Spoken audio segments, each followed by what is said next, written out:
আজ কৌশিকী অমাবস্যা উপলক্ষে বাড়িতে পুজো করা হলো।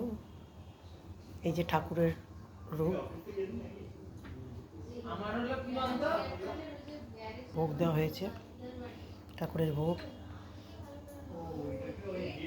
পায়েস, আলুর দম, ভাজা,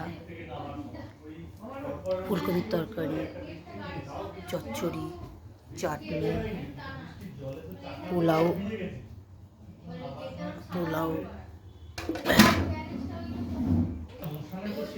খিচুড়ি।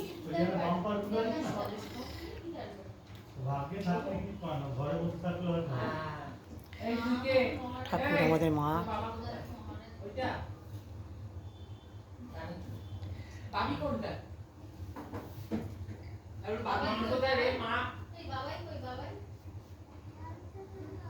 বাবাই